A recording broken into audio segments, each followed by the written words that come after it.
Bonjour à toutes et à tous pour cette nouvelle vidéo.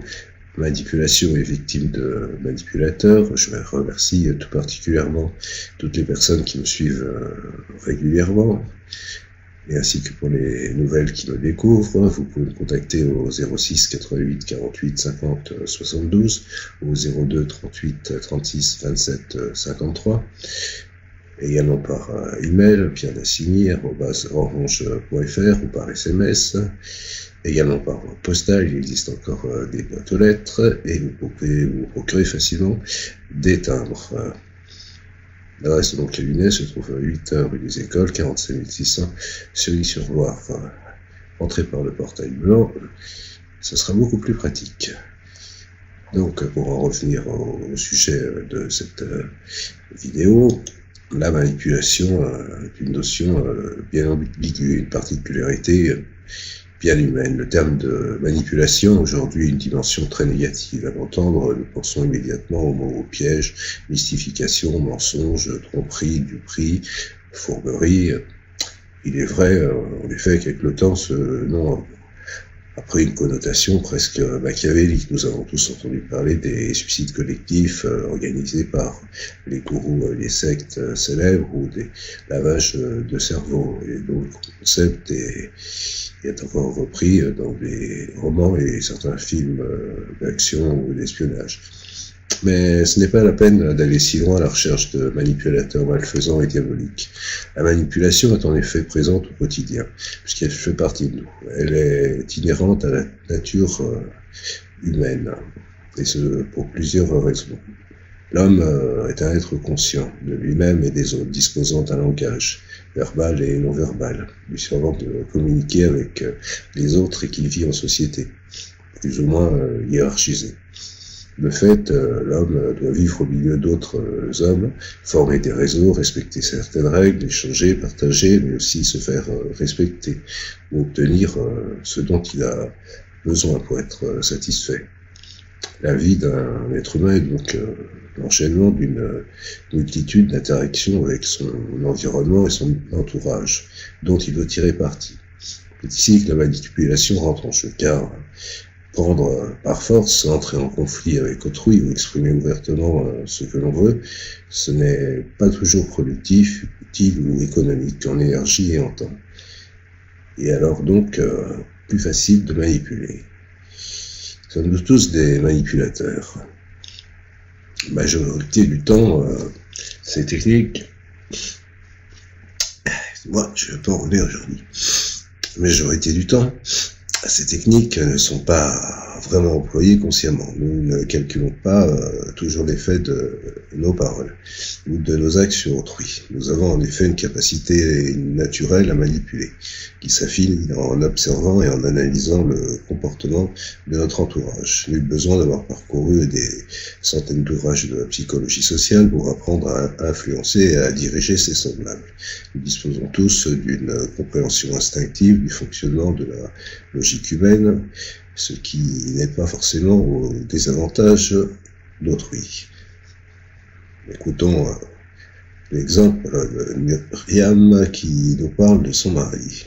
Quand Jacques rentre du travail, je vois s'il est encore stressé de sa journée ou pas. S'il est encore, je sais que c'est pas le moment de lui parler. Des mauvaises notes des enfants ou de mes problèmes avec les filles au travail. Je lui apporte un verre de vin et je laisse parler de sa journée et se décharger un peu de son stress. J'essaie de le détendre, ou si je vois qu'il est encore énervé, je le laisse lire son journal tranquillement pendant 1 heure ou 2. Pas très rapide. Je sais qu'il ne pourra m'écouter qu'après ce petit rituel. J'attends le bon moment en quelque sorte. Elle n'est pas psychologue, mais elle sait qu'elle ne pourra obtenir de son mari l'attention qu'elle recherche qu'après une certaine mise en condition préalable. Nous avons tous cette intuition naturelle nous permettant de détourner le mode de fonctionnement d'autrui à notre avantage. On peut également citer l'exemple de Sophie. Sophie, mère de Bastien, petit garçon de 7 ans, En ce moment, j'évite d'amener Bastien au supermarché, car il me fait le même coup quand on arrive à la caisse. C'est-à-dire, quand on arrive à côté des bonbons, si je ne lui en achète pas, il commence à pleurer, à crier. Et évidemment, je m'énerve à chaque fois, puisque je sens que tout le monde me regarde. Et cela me paralyse. Alors, la plupart du temps, je cède pour que cela cesse. Et je suis sûr qu'il le sait et qu'il en joue. Eh bien, Bastien sait pertinemment qu'en faisant ses caprices de façon bruyante en public, il pourra obtenir la réédition de sa mère plus facilement. Les enfants ne sont évidemment pas exempts de ce concept de manipulation. Ce sont même d'excellents manipulateurs quand ils s'y mettent, comme le savent les parents parfois à leur dépens. Alors donc, qu'existe-t-il des multiples usages de la manipulation? La manipulation est donc l'art d'influencer autrui par des moyens détournés pour obtenir l'objet, la situation ou le comportement désiré. La manipulation la plus efficace et peut-être la plus dangereuse est évidemment celle qui ne se voit pas et qui nous plus tard laisse à la personne manipulée l'illusion d'un certain libre arbitre. La manipulation prend plusieurs visages. Nous l'utilisons tous un jour ou l'autre pour convaincre un client indécis, séduire un partenaire sexuel potentiel, vendre un aspirateur ou une machine à laver, obtenir un délai supplémentaire sur un dossier urgent, influencer sa femme pour ne pas aller encore voir un film à l'eau de rose, ou encore diriger des subordonnés un peu résistants au changement. Certains professionnels sont même des spécialistes de la manipulation, publicitaires, vendeurs, politiques. Comment pensez-vous qu'ils arrivent à vous faire des choses que vous n'auriez jamais faites spontanément? Acheter une nouvelle marque de yaourt, voter pour telle ou telle personne. Alors, manipulation ou influence? Manipulation et influence. Quelle différence? La manipulation est, comme je l'ai souligné, une notion très ambiguë dans la mesure où il est difficile de la repérer, de la quantifier, de la démontrer. Et parce qu'elle fait partie de notre vie quotidienne, de plus, sa signification reste très proche d'autres notions, connotées plus positivement, comme la notion d'influence, par exemple. Alors quelle est la différence entre l'influence et la manipulation? L'influence est l'action d'un être, qu'un être exerce sur un autre être. On admet généralement que l'influence est a priori plus transparente que la manipulation, dans la mesure où le but est clair et sans ambiguïté. On parle également d'influence quand la personne influencée bénéficie aussi de la manœuvre d'influence, contrairement à la manipulation où la personne manipulée est flouée, utilisée sans aucun avantage pour elle. Cependant, dans la pratique, la différence n'est pas aussi flagrante. En effet, l'influence et la manipulation utilisent les mêmes outils. Persuasion, sentiment, menace, argumentation. Elles reposent également sur les mêmes ressorts psychologiques. Besoin d'appartenance, de cohérence et autres. La seule différence serait donc dans le but de la manœuvre. De plus, nous pouvons légitimement penser qu'une personne influente a évidemment plus de facilité pour manipuler les autres. La seule bonne question à se poser est donc le fait que cette personne me manipule ou influence, est-il bon pour moi? Qu'est-ce que j'y gagne à court et surtout long terme? Qui supporte les coûts de la manœuvre? Qui en bénéficie? Manipulation est bien une spécificité humaine. Nous sommes tous plus ou moins manipulateurs, bien que la plupart d'entre nous s'en défendent. Car la manipulation est un des moyens les plus efficaces pour obtenir ce que l'on souhaite, tout en préservant les relations avec les autres, surtout si nous ne sommes pas en position de domination évidente. La manipulation n'est pas forcément consciente ou destructrice. La manipulation a acquis avec le temps une diminution très négative, péjorative, mais manipuler ne signifie pas toujours détruire l'autre ou obtenir quelque chose à son détriment, même si cela arrive assez souvent, malheureusement. Quand l'objectif de la manipulation rend secondaire les dommages collatéraux possibles. La manipulation est aussi multiple, elle peut paraître très complexe, même si elle repose sur des principes simples. Elle touche les domaines de la vie dans lesquels le relationnel reste important, c'est-à-dire presque tous. Et nous avons tous besoin d'appartenance. Les techniques de manipulatoires s'appuient sur des besoins humains fondamentaux. Les techniques manipulatoires peuvent prendre des formes assez complexes, mais pour être efficace, la manipulation doit prendre racine dans ce qui fait de nous des êtres humains. La communication, les rapports sociaux, les sentiments, les émotions, qui deviennent aussi des leviers très puissants pour influencer, manipuler, diriger autrui. En effet, l'homme a un certain nombre de besoins fondamentaux qui régissent et conditionnent sa vie, qu'elle soit affective, sociale ou professionnelle. Ainsi, l'homme a des besoins primaires, comme manger et boire, mais aussi des besoins sociaux, comme faire partie d'un groupe et faire en sorte d'être reconnu par les autres membres de ce groupe. Du point de vue de l'évolution, cela paraît naturel. Isolés les uns des autres, les humains n'auraient eu que peu de chances de survivre. Notre capacité à vivre en groupe, soudé et solidaire, a eu une importance primordiale quant à notre survie et notre pseudo-suprématie sur les autres espèces animales. Ce besoin de faire partie d'un groupe s'appelle besoin d'appartenance en psychologie sociale. Alors, il y a l'importance des codes sociaux et du statut. L'homme se définit en partie par les relations qu'il entretient avec les autres et par les groupes auxquels il appartient. Telle personne est par exemple un avocat et fait partie du Rotary Club, tel autre fait partie d'un groupe de heavy metal. Attention danger. Ou de peinture. Le groupe peut alors absorber une partie de l'identité de l'individu qui va s'y fondre et y projeter ses envies, ses projets, ses goûts et ses motivations. Mais pour faire partie du groupe, il faut intégrer tout un ensemble de codes et de rituels qui font partie de sa culture. Ce sont des moyens de se démarquer des autres groupes et de proclamer son appartenance à celui qu'on a choisi. Ces codes sont multiples et peuvent transparaître dans la façon de s'habiller. Jean déchiré par exemple, costume, cravate, robe, pour les avocats à la cour. Mais ça ne soit pas les roues. Dans la façon de parler, le verlan en est la preuve aussi que le jargon spécifique à certains corps de métier, pour ne citer que les signes les plus voyants. D'ailleurs, être exclu du groupe est un moyen de pression extrêmement efficace. Exclu, on perd ses repères, son statut, on est obligé de recommencer à zéro. On n'a plus aucun appui, on ne sait plus comment se comporter ni à qui faire confiance, on se sent faible et vulnérable. Le groupe est en effet une force incroyable pour l'individu. Et la force de la preuve sociale en est que le groupe a un effet puissant sur chacun de nous et qui dicte en grande partie nos actions. Ainsi, quand nous ne savons que faire dans une situation particulière, nous observons d'abord ce que font les autres, puis la plupart du temps nous faisons exactement la même chose pour ne pas paraître différent, ridicule. C'est ce qu'on appelle le concept de preuve sociale.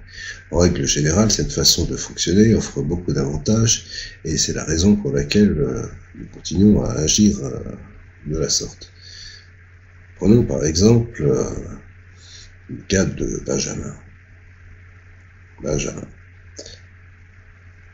Après son diplôme de commerce, il a été embauché dans une grande entreprise qui vendait des stores. Et il voulait vraiment s'intégrer à 100% dans l'équipe. Il a donc passé la première semaine en sous-marin. Il a bien observé comment les autres fonctionnaient et a fait pareil. Il partait à peu près en même temps que les autres, c'est-à-dire vers 19h, alors qu'il était censé terminer vers 18h. Il prenait sa pause café en même temps que les autres et en profitait pour faire connaissance avec tout le monde, de façon plus informelle. Ça peut paraître bête avec le recul, mais il en riait quand les autres riaient par exemple, même s'il ne trouvait pas la blague drôle. Il allait aussi avec ses collègues boire des coups après le travail. Au bout du compte, tout le monde l'a accepté très rapidement. En revanche, il y a 2 mois, un petit nouveau est arrivé et il voyait bien qu'il faisait tâche dans le groupe. Il restait toujours dans son coin, il venait en jean, sans cravate, il ne fumait pas en même temps que les autres, il était parti avant la période d'essai. Il est important de souligner que ces phénomènes de preuve sociale sont souvent exacerbés dans les institutions et les situations d'incertitude. Nouveau travail, introduction dans la belle famille, présentation à un nouveau cercle d'amis. Notre acceptation dans le groupe varie en fonction de nos capacités à assimiler ces codes. Agir en conformité avec le groupe est confortable, car cela nous dispense parfois de penser véritablement. Mais cette tendance au mimétisme peut également nous desservir.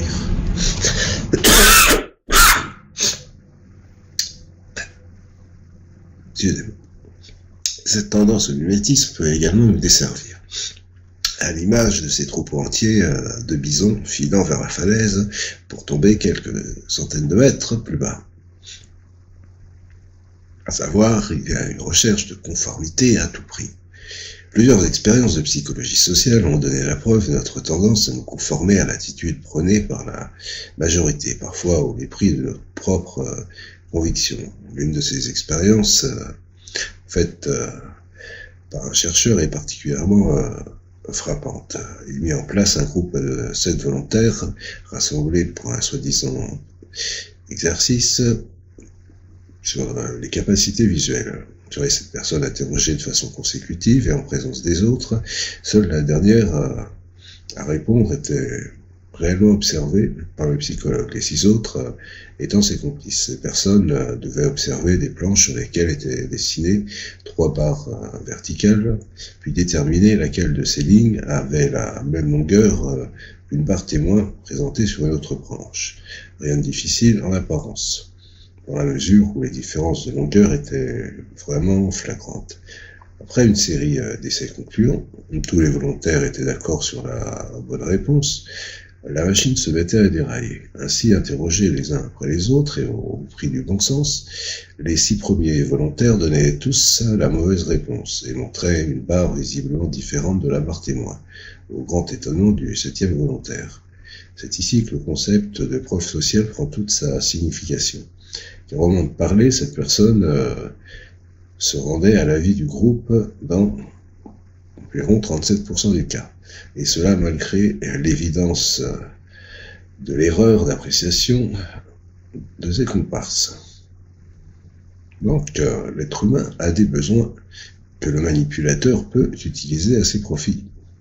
Nous aspirons tous plus ou moins à la même chose. Par exemple, être intégré dans un groupe. Il est donc facile, sachant cela, de manipuler autrui en utilisant ce levier social, car certaines personnes feraient n'importe quoi pour pouvoir être admises dans certains cercles d'appartenance. Dans l'apprentissage des codes et de la culture du groupe, nous avons naturellement tendance à copier l'attitude des autres, surtout quand nous sentons que notre position est une position de faiblesse ou d'incertitude pour pouvoir nous fondre plus facilement dans le groupe. Nous apprenons ainsi naturellement les codes et les rituels qui, intégrés correctement, font de nous des membres à part entière de la communauté choisie. La preuve sociale est une force et une faiblesse pour l'homme. Dans la majorité des cas, faire comme les autres est plutôt utile. Mais il arrive que cela nous desserve. Nous suivons aveuglément sans vraiment réfléchir, pensant par exemple au mouvement de foule, qui, prises de panique, peuvent mettre en danger les personnes les plus faibles en les piétinant.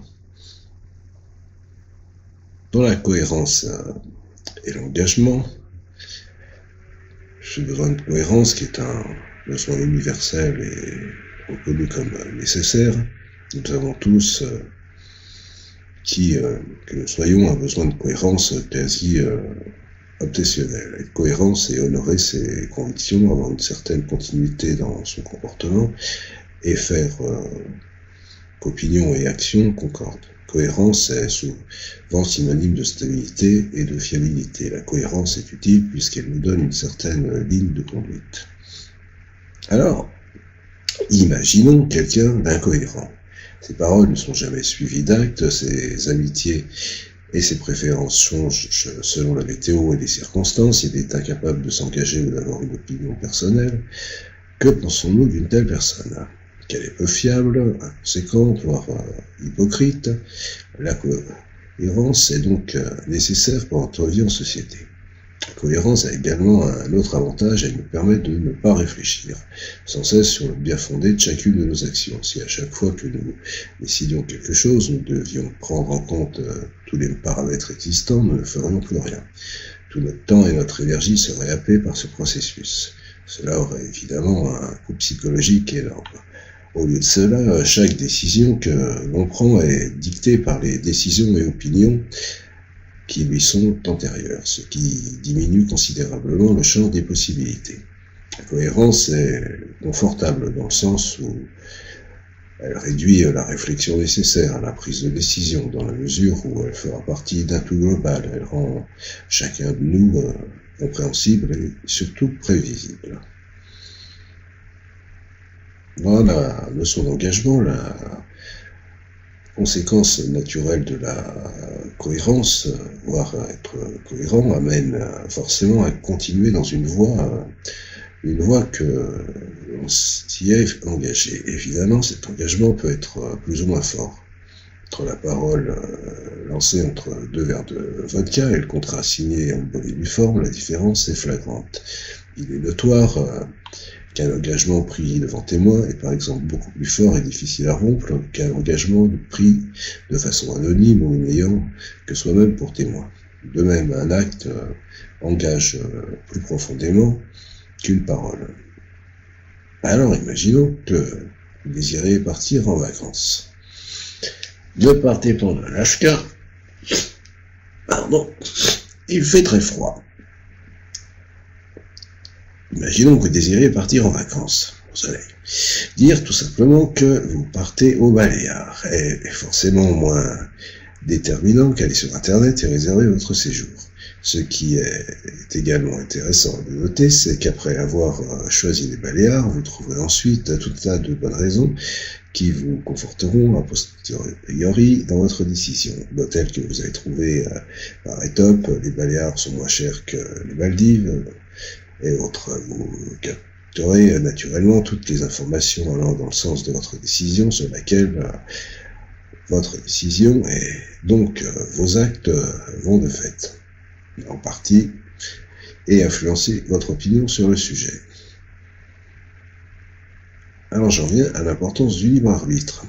La concordance entre les décisions que l'on prend et leurs effets n'est véritablement possible que dans la mesure où les décisions sont prises dans un contexte, ou avec l'impression de libre arbitre. Utilisons, et on peut illustrer cela.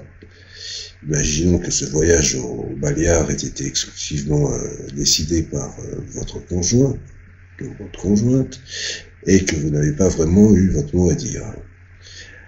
Vous y allez même plutôt à reculons. Quelles seront les conséquences de cette décision forcée? Vous risquez cette fois de capter toutes les informations qui renforceront votre opinion négative. Un de vos amis a trouvé ce séjour inintéressant. Personne est tombé malade. Le temps n'est pas sûr à cette période de l'année. Les prix ont augmenté de manière éhontée. Bref, vous ferez de la résistance. Et nul doute qu'une fois là-bas, vous serez plutôt maussade. Ce qui vous permettra, une fois à la maison, de bien dire à tout le monde que ces vacances étaient vraiment pourries comme je m'y attendais. Quant au rapport avec la manipulation, il est primordial pour la personne qui vous manipule de vous laisser l'illusion que vous avez pris une telle décision librement et en toute connaissance de cause, car il sera ensuite beaucoup plus difficile de renoncer à vos engagements.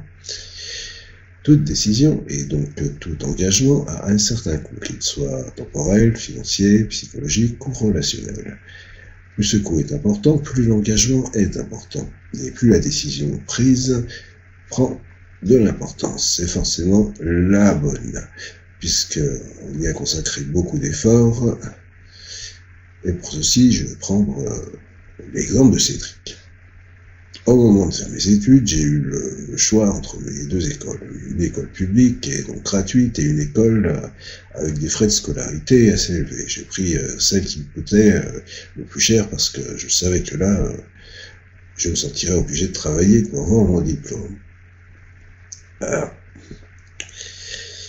notre recherche obsessionnelle de cohérence nous amène parfois à persister dans des comportements qui, vus de l'extérieur, ressemblent complètement incompréhensibles, voire destructeurs. Pourquoi une personne s'échine-t-elle à réparer son épave de voiture alors qu'elle pourrait s'acheter une voiture en bon état? Pourquoi une personne continue-t-elle à miser sur un mauvais cheval alors que ce cheval ne gagne jamais aucune course? Ou encore, pourquoi certaines personnes continuent-elles à vivre ensemble alors qu'il n'y a plus aucun sentiment amoureux qui les unit?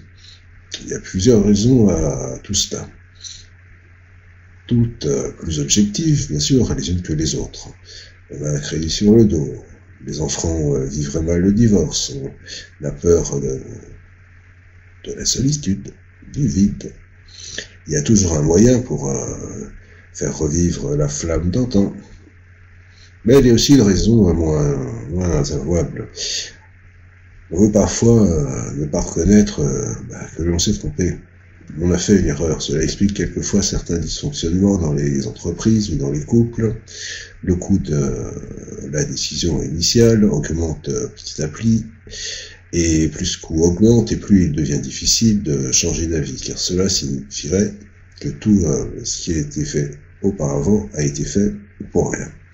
Ce qui serait vécu comme insupportable, intolérable, car cela impliquerait que l'on s'est trompé non seulement sur la décision initiale, mais aussi et surtout sur toutes les décisions suivantes, et que le raisonnement que l'on avait durement échafaudé pour se persuader qu'il fallait bien agir, ainsi était bien boiteux. Cette cohérence est nécessaire pour pouvoir vivre en bonne intelligence avec les autres. C'est d'ailleurs une qualité valorisée par nos sociétés, car elle implique aussi persévérance, assiduité et esprit logique. En effet, notre besoin de cohérence nous pousse à faire ce que l'on nous a dit, ou à continuer ce que l'on a entamé. D'ailleurs, nous trouvons en général de très bonnes raisons pour agir ainsi. La première étant, maintenant que j'ai commencé, ce serait idiot que je n'arrête pas en si long chemin. Ce qui est vrai. Bon, la décision de départ n'est pas forcément la bonne. Bref, la vie fonctionne comme ça. Nous ne nous engageons pas de la même façon sur tous nos choix. En effet, plus le premier coûte cher en énergie et en temps, plus nous persévérons par la suite pour ne pas gâcher les efforts déjà investis, surtout si nous avons choisi librement de le faire. Dans le domaine de la domination, de la soumission et de la manipulation, les hommes sont de petits garçons obéissants, ils vivent comme on leur a appris de vivre. La domination et la soumission, un must des relations humaines. De tout temps, les sociétés organisées ont créé des structures hiérarchiques. Évidemment, il y a des sociétés plus hiérarchisées que d'autres, mais il semble que bien que tout groupement humain organisé, et cela est aussi vrai dans le règne animal, a besoin de se créer une figure d'autorité. D'ailleurs, il est intéressant de noter que la grande majorité des cultures valorise la soumission. Nous avons été habitués depuis notre enfance à écouter et à obéir à des figures d'autorité qui traversent et marquent nos existences, et elles sont nombreuses. On obéit à ses parents, puis à ses maîtres ou maîtresses, à ses professeurs, la police, aux impôts, aux patrons. Nous avons donc intégré le postulat qu'il faut respecter l'autorité parce qu'elle est nécessaire. Nous en donnons la preuve tous les jours. Elle guide la plupart de nos actions quotidiennes. En voiture, par exemple, nous avançons quand le feu est vert. Nous ralentissons quand nous savons qu'il y a un radar à cet endroit de la route.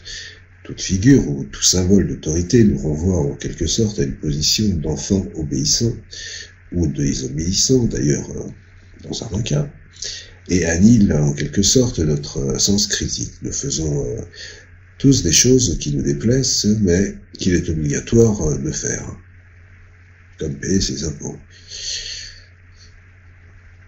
Oui, Bon.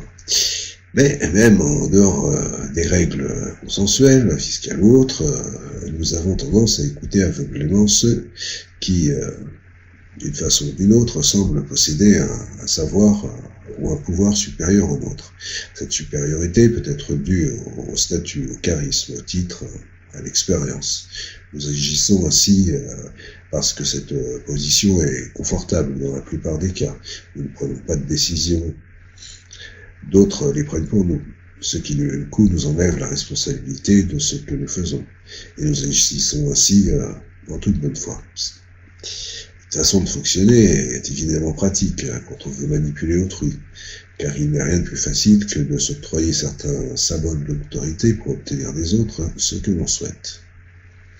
Domination et manipulation sont donc liées en raison de la très grande facilité à manipuler autrui quand on détient une certaine autorité, que celle-ci soit fallacieuse ou véridique, officieuse ou officielle. Cependant, on pourrait se poser la question suivante: pourquoi les personnes ayant un pouvoir sur les autres utiliseraient-elles la manipulation pour obtenir ce qu'elles veulent quand il leur serait si facile de l'exiger, purement et simplement? Alors, je vais mettre en exergue deux raisons principales qui peuvent expliquer ce paradoxe. La domination sans manipulation suppose que les liens entre supérieurs et subordonnés soient clairs et que la domination soit sans équivoque. Mais dans la réalité, c'est finalement rarement le cas.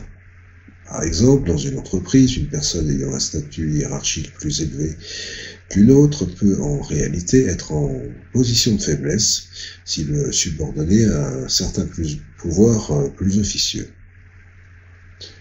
Dans le cas de Michel, manager dans le bâtiment.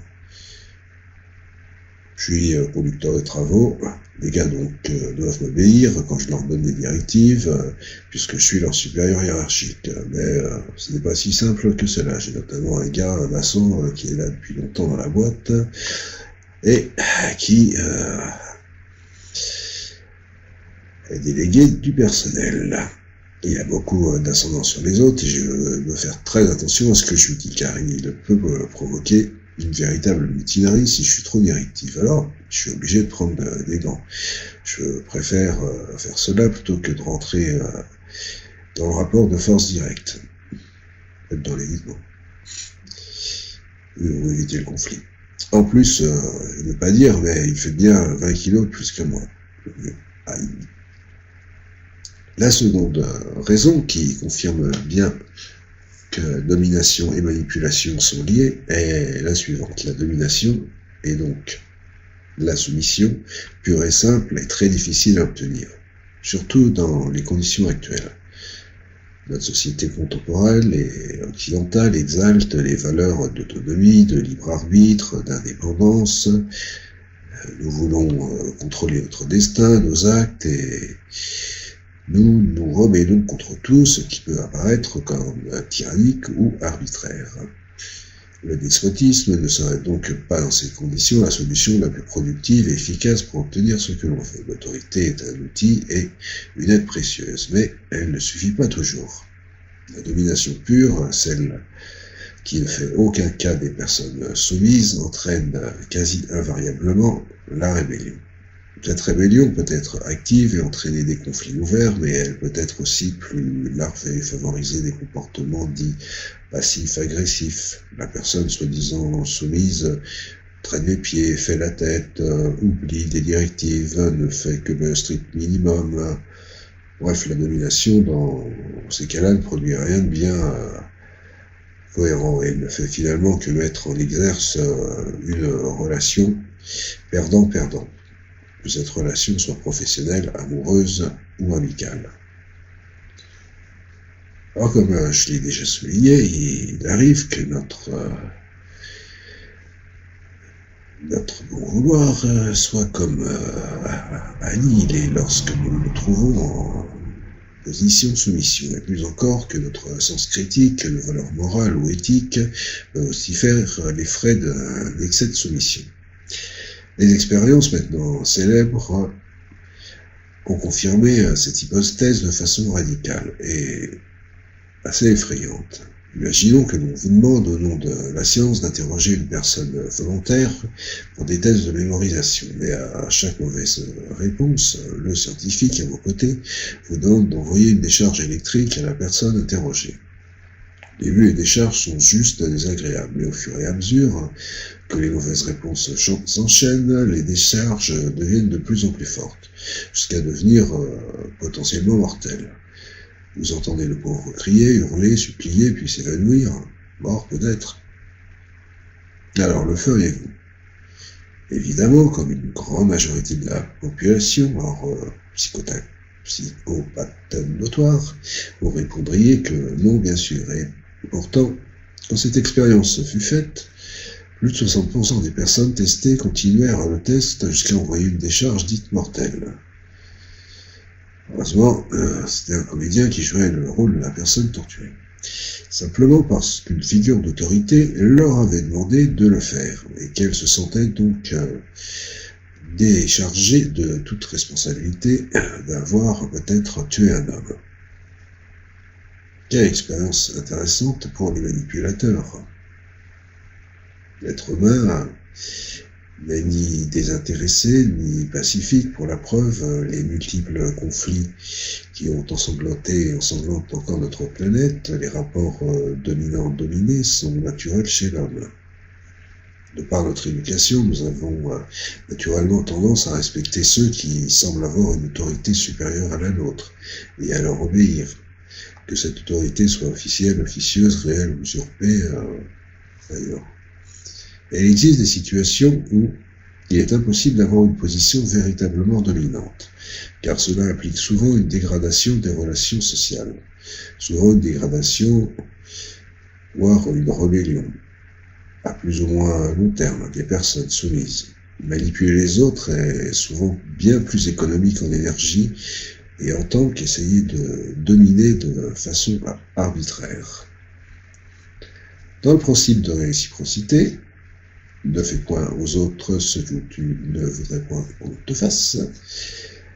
L'utilité du principe de réciprocité est flagrante. Le principe de réciprocité est encore un des comportements automatiques que l'être humain a mis en place afin de pouvoir vivre en société de façon harmonieuse. Comme je l'ai dit précédemment, l'homme crée et transmet à sa progéniture certains automatismes, ainsi tout le monde respectant les mêmes règles, la vie en communauté devient plus simple. De plus, cela permet de ne pas avoir à analyser sans cesse son environnement, car réfléchir sur chaque situation ou chaque action a un coût énorme au niveau psychologique. Le principe de réciprocité est donc une des bases de notre vie en communauté. Il s'articule autour d'un précepte très simple. Si tu fais quelque chose pour moi, je ferai quelque chose pour toi. Si tu me rends service, je te rendrai service. La réciprocité encourage donc l'échange d'avantages entre deux personnes, deux entités, deux groupes de personnes. C'est un peu la version positive de la loi du talion, œil pour œil, dent pour dent.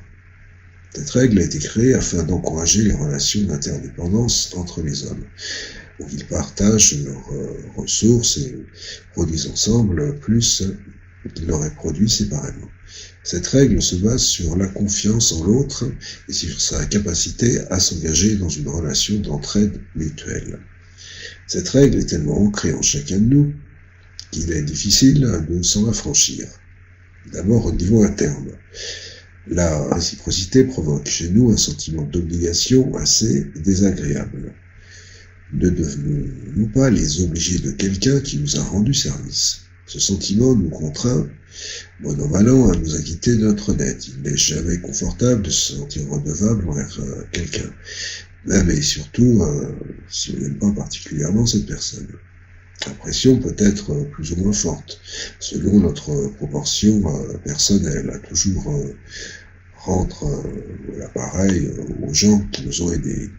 Il est évident que certaines personnes sont plus enclines à fonctionner de cette façon que d'autres. Ensuite, la force de ce principe vient du fait qu'il est quasiment impossible de refuser un cadeau, un service ou un avantage, comme il est quasiment impossible de ne pas le rendre, car cela ne se fait pas. Combien d'entre nous ont déjà accepté un cadeau venant Une vieille tante ou une bonne grand-mère, le sourire crispé, avec déjà dans la tête « Mon Dieu, qu'est-ce que je vais en faire ?» La pression sociale est telle qu'il est très difficile de refuser ces cadeaux empoisonnés. C'est la même pression sociale qui nous oblige ensuite à offrir en échange un autre cadeau. Même si entre-temps nous l'avons revendu sur eBay, Amazon, Presse Ministère ou autre. Les charentaises ou les napperons de dentelle gracieusement offerts. La société, en effet, ne pardonne pas à ceux qui n'honorent pas leurs dettes. Elle les traite de parias, de profiteurs, d'ingrats, voire de traîtres. Et il existe des failles dans le système. Évidemment, comme tout comportement automatique, celui fonctionne dans 90% des cas, ce qui laisse 10% de marche de manœuvre pour les manipulateurs de tout poil, car il y a plusieurs façons d'exploiter ce principe à des fins de manipulation. Surtout quand on se sent obligé d'accepter. Il est facile de manipuler autrui avec ce principe, car finalement, les règles sociales sont du côté du manipulateur. Dans le discours de Marc, qui ne sait que faire avec un voisin un peu trop envahissant,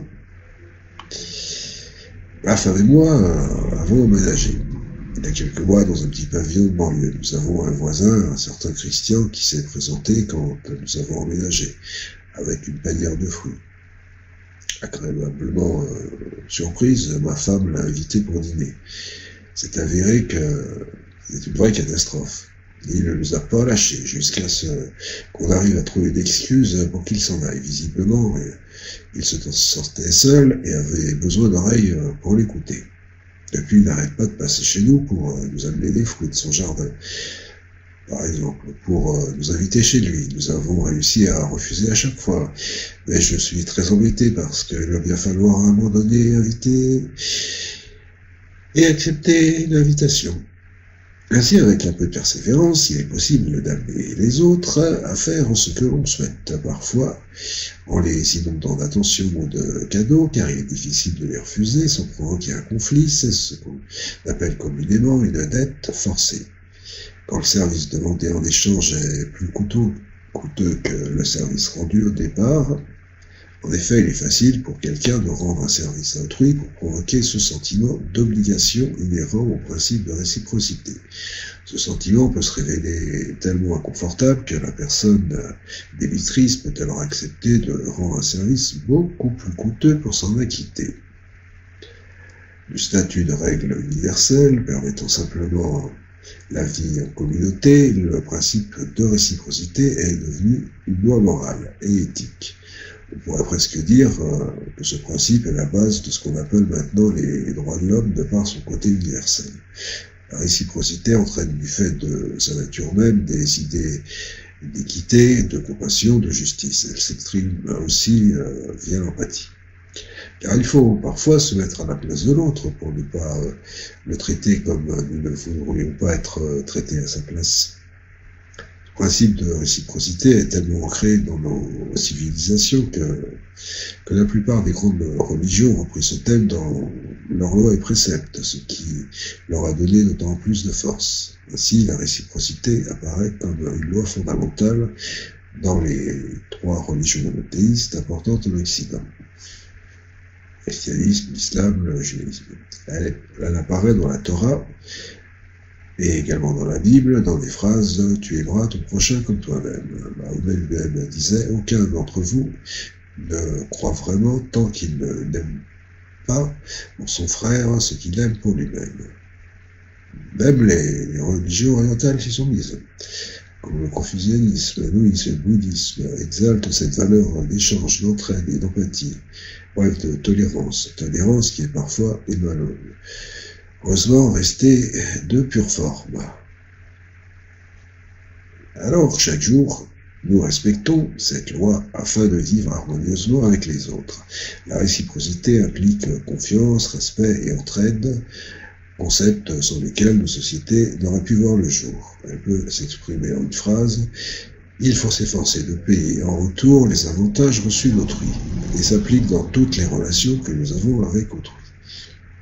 En effet, les pressions internes, psychologiques et externes, sociales, sont très fortes afin que tout le monde respecte cette règle, qui est devenue au fil du temps un principe moral. Il est donc difficile de refuser un avantage, un cadeau ou un service, et encore plus de ne pas rendre l'appareil. Un manipulateur peut donc l'utiliser à des fins personnelles. Quoi de plus facile en effet que de rendre l'autre débiteur en lui rendant un service qu'il n'a peut-être jamais demandé, à seule fin de pouvoir en portel lui demander une aide qui lui sera très difficile de refuser, même si le coût de ce service est finalement bien supérieur au service initial.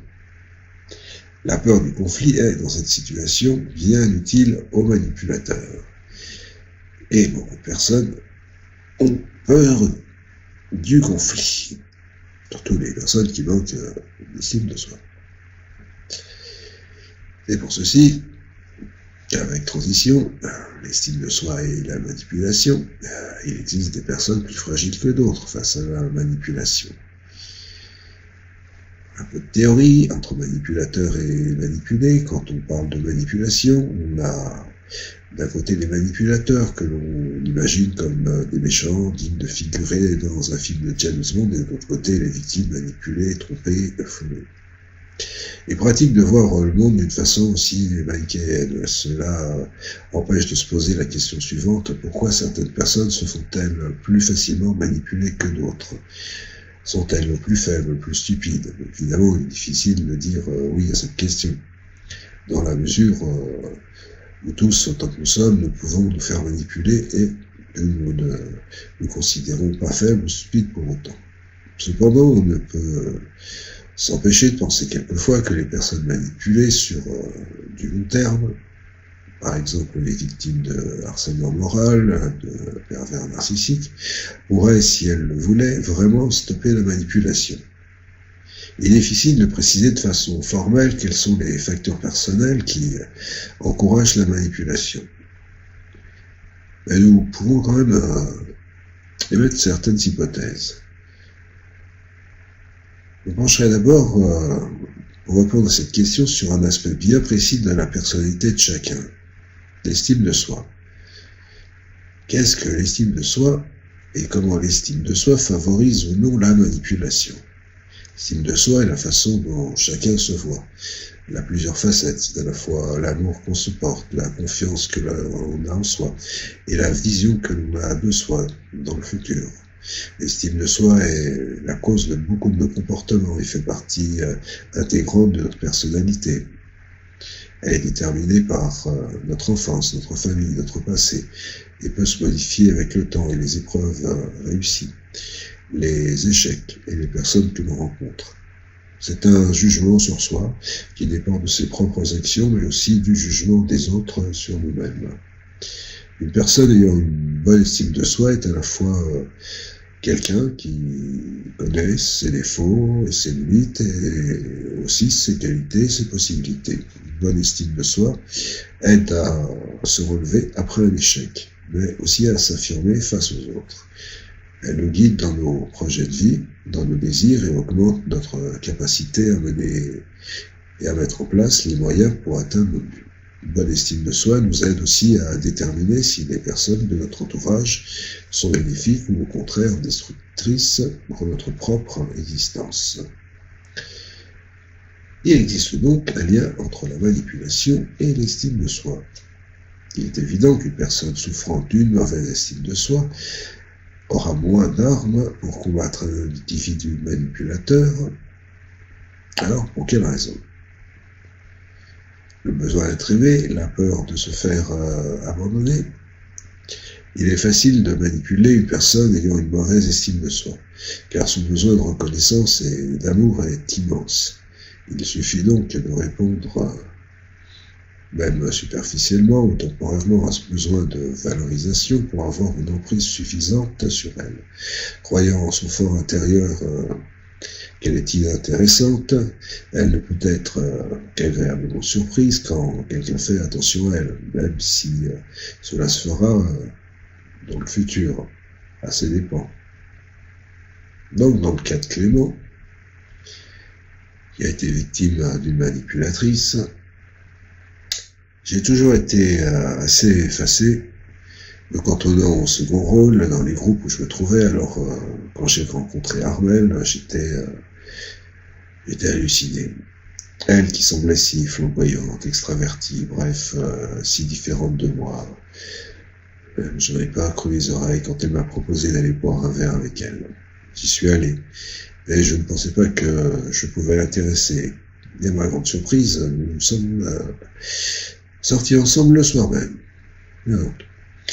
J'étais sur un nuage, je me voyais déjà marié avec des enfants, c'était la femme de ma vie, tout de suite.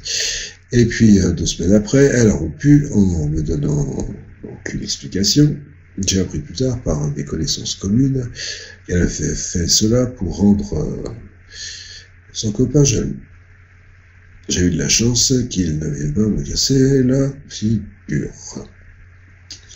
Une personne ayant une mauvaise estime de soi doute beaucoup de choses et surtout, avant tout, d'elle-même. Son jugement sur elle et sur les autres est souvent obscurci par un sentiment d'infériorité ou de culpabilité. Elle pense aussi très souvent que les autres sont un meilleur juge qu'elle-même et a donc tendance à se remettre à l'opinion des autres au détriment de la sienne. Elle est donc la victime toute trouvée d'une personnalité plus forte qui peut alors lui dire que faire de sa vie.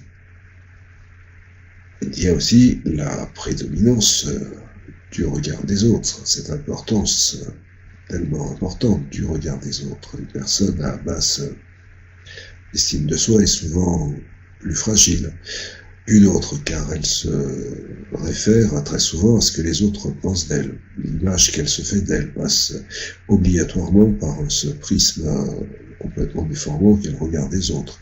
Elle est constamment à la recherche de l'approbation de ses pairs, de ses collègues, de ses amis, de sa famille, bref, pour quelqu'un d'attentif, elle reste très facile à manipuler. L'estime de soi, comme je viens de le dire, est un processus psychologique qui évolue au gré du temps et des expériences. Un individu peut très bien restaurer son estime de soi en réussissant brillamment sa vie, comme il peut perdre toute confiance en lui-même et les autres après un échec cuisant.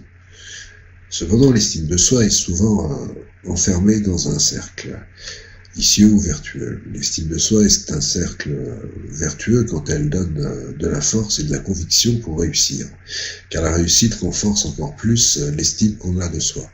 Plus on réussit, plus on s'aime, et plus on a de la chance seulement de réussir encore dans le futur. Mais l'estime de soi peut être aussi un cercle vicieux, dans la mesure où elle prédispose certaines personnes à marcher vers leur propre valeur. Ainsi, une personne qui se sent inférieure aux autres aura plus de mal à s'imaginer, à se projeter, réussir et doutera de sa propre compétence. Elle s'engagera donc avec réticence dans des projets, partira avec des a priori négatifs et pourra même auto-saboter ses propres chances. De même, une personne à faible estime de soi cherchera la plupart du temps à se rapprocher des personnes qui lui confirment qu'elle est bien inférieure aux autres. Cette extraordinaire automanipulation est la conséquence de notre besoin de cohérence. C'est notre propension à rechercher les personnes qui nous voient de la même façon que nous nous voyons nous-mêmes. Une personne qui se fait manipuler et qui en souffre, si elle a une mauvaise estime d'elle-même, peut donc très bien se dire qu'elle le mérite et qu'elle ne devait pas espérer mieux. Et le manipulateur a tout intérêt à laisser sa victime dans cet état d'esprit. Donc une bonne estime de soi est une arme efficace contre ceux qui veulent nous manipuler. Une bonne estime de soi, c'est oser s'affirmer face aux autres, oser dire ses opinions, oser dire non. Une bonne estime de soi est également utile pour savoir qui l'on est, ce que l'on souhaite pour soi et surtout ce que l'on ne souhaite pas. Les effets d'une mauvaise estime de soi, quant à eux, pour les personnes qui en souffrent, peuvent sans le vouloir devenir des cibles toutes désignées pour les manipulateurs. En effet, une mauvaise estime de soi provoque notamment chez la personne qui en souffre des doutes permanents sur sa valeur et un surinvestissement du regard de l'autre. De plus, elle sera plus sensible aux tentatives de séduction. Et quand on vit dans l'incertitude, la peur et la manipulation, une solution qui vous démolit vaut mieux que n'importe quelle incertitude, disait ce cher Maurice Vian. Et l'incertitude est un facteur à ne pas négliger. Il existe des situations dans lesquelles la manipulation est plus efficace que dans d'autres. Des situations où nos facultés de réflexion et de clairvoyance sont moins aiguisées, où nous sommes prêts à accepter tout et n'importe quoi, où nous sommes en un mot plus fragiles. Il s'agit des situations d'incertitude. En effet, l'incertitude est souvent le premier pas vers la peur. Et la peur est une puissante alliée pour qui veut manipuler autrui. Évidemment, nous ne parlons pas de la peur qui se manifeste quand on a un revolver pointé sur la tempe. Là, c'est plus de la manipulation.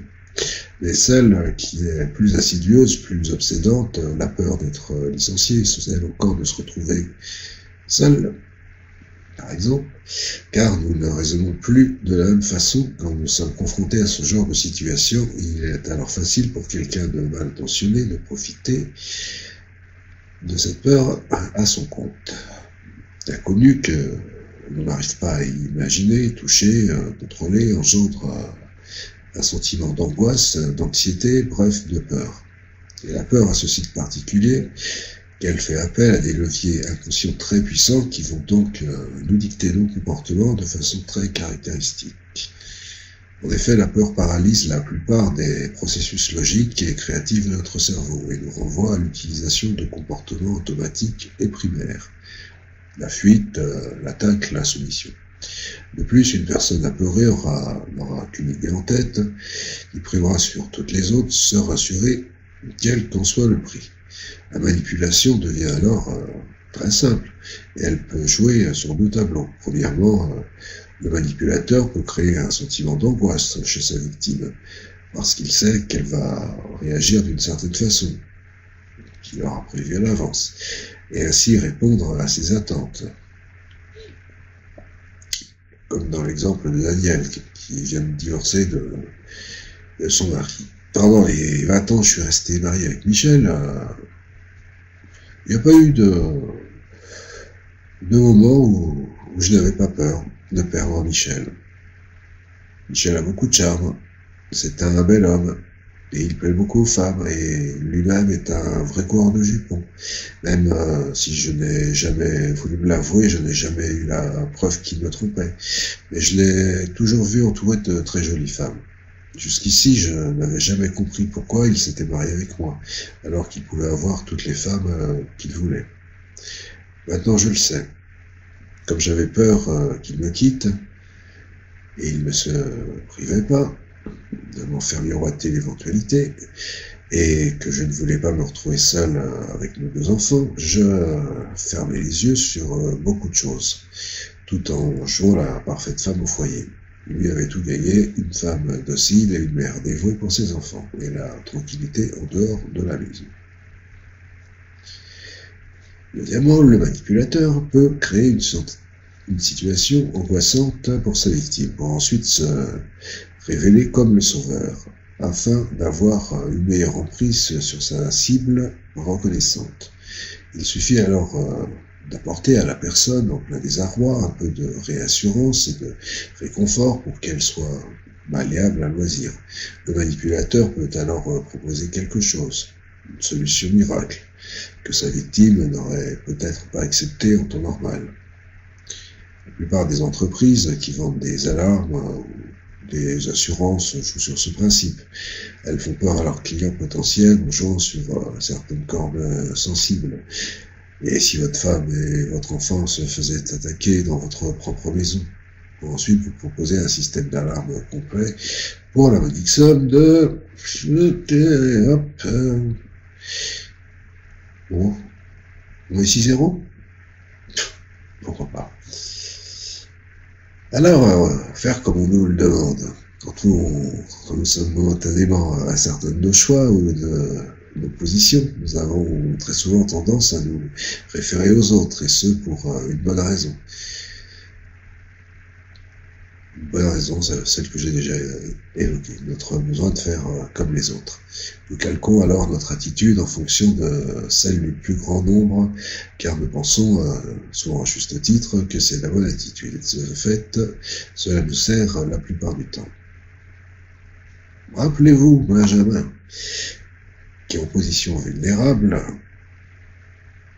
s'en sort plutôt bien en imitant le groupe, qui ainsi l'adopte facilement. Mais, outre le groupe, il est possible aussi de nous rassurer en imitant ou en suivant les conseils d'une personne qui nous paraît particulièrement intelligente ou compétente pour nous aider. Mais cette personne peut très bien alors profiter de notre faiblesse et donner de mauvais conseils de façon consciente pour arriver à ses fins. L'éviction d'un rival potentiel, par exemple, que ce soit en amour ou en travail, est une technique assez classique. Alors évidemment, les mécanismes que j'ai décrits dans le début de la vidéo sont largement connus par les professionnels de la manipulation et de l'influence. La peur, le doute, l'inquiétude de chacun de nous sont largement utilisés pour nous manipuler. D'ailleurs, dans la revue Science, qui a publié en 2008 les résultats d'une étude très sérieuse montrant que nos inclinaisons politiques seraient en partie conditionnées par notre propre propension à avoir peur. Il existe aussi un livre très intéressant, La tyrannie de l'émotion, que je vous conseille. Il est alors facile d'imaginer certains hommes politiques profiter de ce sentiment naturel chez l'homme pour se faire élire, en s'appuyant sur la peur du chômage, de l'étranger, de la violence, de se faire envahir, et tout un programme que l'on ne dira pas. Créer un climat d'insécurité et de peur avec des médias coopératifs est facile, pour ensuite se positionner comme le héros qui vaincra ceux qui étaient là à effrayer les foules. Nombre d'élections se sont déroulées ainsi, et nous ne sommes pas à l'abri d'autres votes du même genre. N'oublions pas que les plus grandes dystopies, le contraire d'utopie, se basent sur l'exploitation de la peur du peuple, car la peur peut également être utile à ceux qui veulent restreindre certaines libertés avec de mauvaises ou de bonnes intentions d'ailleurs. Il suffit de regarder le nombre croissant de contrôles en tout genre et de mesures restrictives prises par la plupart des gouvernements pour combattre le terrorisme. Je n'irai pas plus loin sur ce sujet.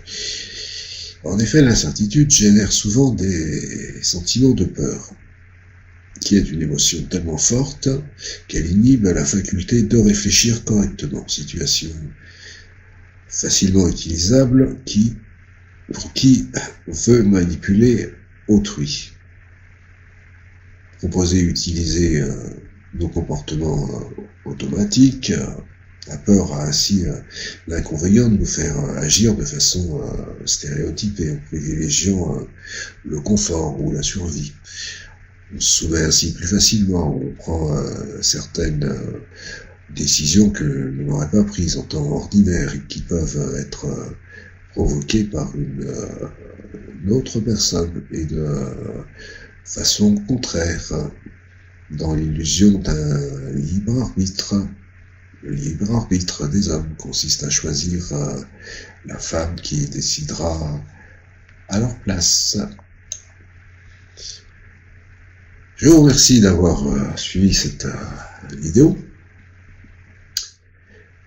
et je vous souhaite à tous, comme à toutes et à tous, une excellente soirée et une bonne nuit, et ne faites pas comme moi, ne vous endormez pas. Vous pouvez toujours me contacter si vous le désirez au 06 88 48 50 72 ou au 02 38 36 27 53 ou par email pierretassini@orange.fr ou par SMS ou par voie postale si vous arrivez à trouver des timbres, une enveloppe et qu'elle arrive bien dans ma boîte aux lettres. Si vous voulez me rencontrer, mon cabinet se trouve à 8 rue des Écoles, 45 600, Sully-sur-Loire. Je vous souhaite une excellente soirée, une excellente nuit. Et ne vous faites pas manipuler. À bientôt.